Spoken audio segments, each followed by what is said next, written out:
America, Israel और Iran के बीच चल रही जंग में अब पाकिस्तान और उसके आर्मी चीफ आसिम मुनीर की भी एंट्री हो गई है। खबर है कि मिडिल ईस्ट की जंग को रोकने के लिए तुर्की, मिस्र और पाकिस्तान की मध्यस्थता में बातचीत हो रही है। रिपोर्ट्स कह रही हैं कि इस हफ्ते के आखिर में अमेरिका और ईरान के बीच इस्लामाबाद में द्विपक्षीय बैठक हो सकती है। पाकिस्तान, ईरान और अमेरिका के अधिकारियों की मुलाकात कराने की कोशिश कर रहा है। पाकिस्तान की मध्यस्थता की खबरों के बीच डोनाल्ड ट्रंप और आसिम मुनीर की फोन पर बात भी हुई है। जंग को लेकर पाकिस्तान का मध्यस्थता कराना भारत के लिए एक बड़ा झटका है। पाकिस्तान की भूमिका निभा रहा है, लेकिन इस सब में भारत कहां है? जो काम पाकिस्तान कर रहा है वो हमें करना चाहिए था, लेकिन ऐसा हुआ नहीं। पाकिस्तान भी इसे एक बड़ी डिप्लोमैटिक कामयाबी के तौर पर दिखाने की कोशिश कर रहा है, जिसे लेकर अब भारत पे सरकार और विपक्ष के बीच जुबानी स्ट्राइक हो रही है।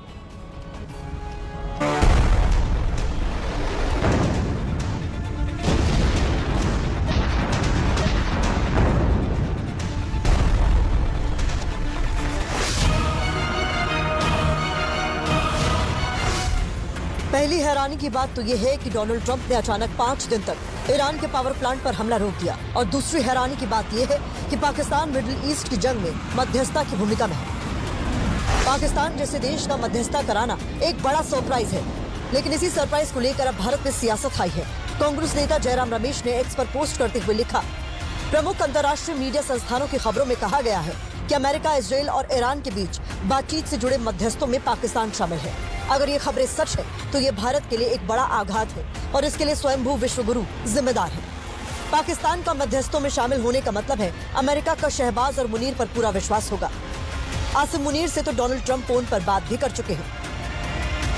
तुर्की, मिस्र और पाकिस्तान ऐसे देश हैं जो इस वक्त अमेरिका के साथ संदेशों का आदान प्रदान कर रहे हैं। इन तीनों देशों के प्रतिनिधियों ने व्हाइट हाउस के दूत स्टीव विटकॉफ से मुलाकात की है। साथ ही इन देशों के प्रतिनिधियों ने ईरान के विदेश मंत्री अब्बास अरागची से भी अलग से मुलाकात की है। जंग के बीच पाकिस्तान का मध्यस्थता कराना भारत के लिए एक झटके की तरह है।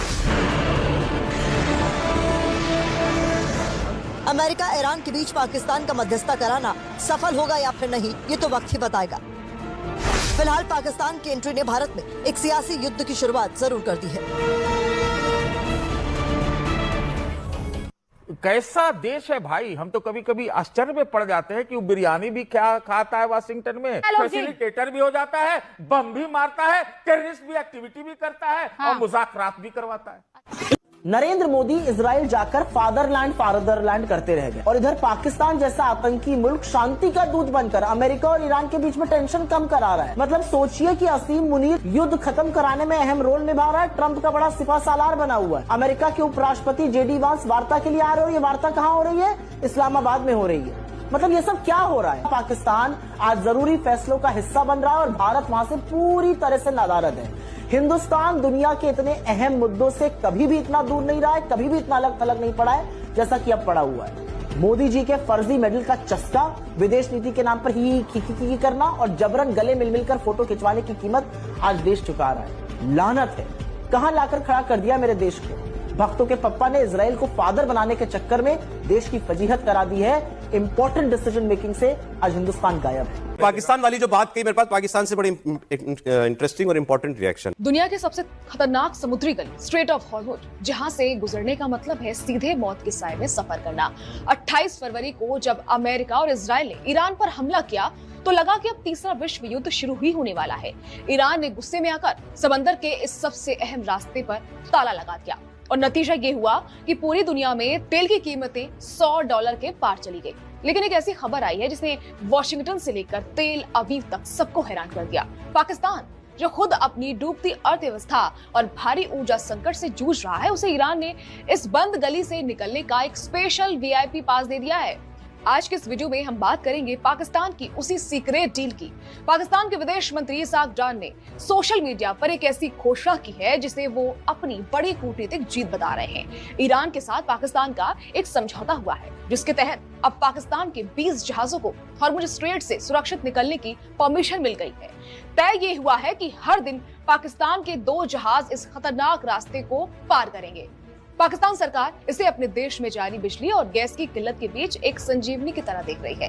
लेकिन यहाँ गौर करने वाली बात यह है कि इशाक डार ने इस डील का ऐलान करते वक्त अमेरिका के उपराष्ट्रपति JD वैंस, विदेश मंत्री मार्को रूबियो और ईरान के विदेश मंत्री अब्बास अरागची को सीधे टैग किया। इसका सीधा सा मतलब यह है कि पाकिस्तान सिर्फ अपने जहाज नहीं निकाल रहा, बल्कि वो पूरी दुनिया को चिल्ला चिल्ला कर बता रहा है कि देखो मैं वो काम कर सकता हूं जो इस वक्त दुनिया का कोई बड़ा देश नहीं कर पाया। देखिए, ईरान की सेना यानी इस्लामिक रिवॉल्यूशनरी गार्ड कॉर्प्स ने इस पूरे रास्ते को एक मिलिट्री चेक पोस्ट में बदल दिया है। यहाँ से गुजरने वाले हर जहाज की कुंडली खंगालने के बाद ही उसे आगे बढ़ने दिया जा रहा है। एक रिपोर्ट तो यहाँ तक कहती है कि युद्ध शुरू होने के बाद से समुद्री ट्रैफिक में 90% की गिरावट आ गई है। जहाँ पहले हजारों जहाज निकलते थे, वहाँ पिछले एक महीने में सिर्फ 150 जहाज ही पार हो पाए हैं। और सबसे चौंकाने वाली बात यह है कि कुछ जहाजों से ईरान इस रास्ते को पार करने के बदले $20 लाख तक का सुविधा शुल्क वसूल रहा है। अब यहाँ सबसे बड़ा सवाल ये है कि आखिर पाकिस्तान पर ईरान इतना मेहरबान क्यों है? जब वो दुनिया के बड़े बड़े मुल्कों के जहाजों को रोक रहा है, तो पाकिस्तान के लिए रेड कारपेट क्यों बिछाया गया है?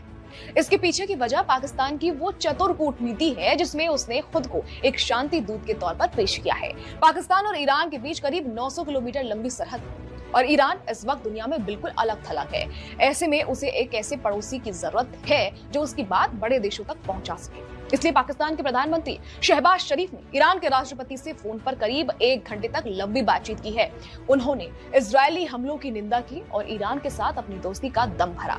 इसी दोस्ती के इनाम के तौर पर ईरान ने पाकिस्तान के तेल और गैस वाले जहाजों को रास्ता देने का फैसला किया है ताकि पाकिस्तान अपनी अर्थव्यवस्था को थोड़ी राहत दे।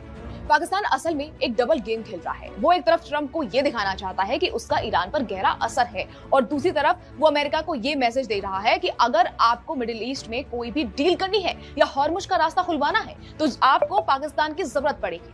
पाकिस्तान इस वक्त अमेरिका की नजरों में खुद को जरूरी साबित करने की हर मुमकिन कोशिश कर रहा है ताकि उसे आने वाले समय में अमेरिका से मदद मिलती रहे।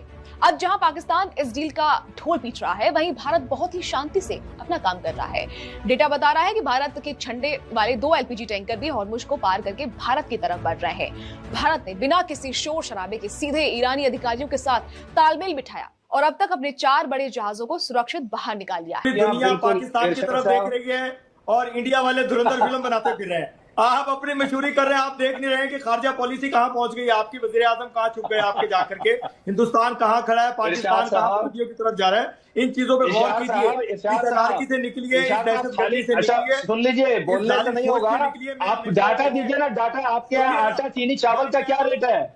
आपके चिल्लाने से होगा कि इंडिया गर्क में है और आप बड़े बहुत अच्छे हैं।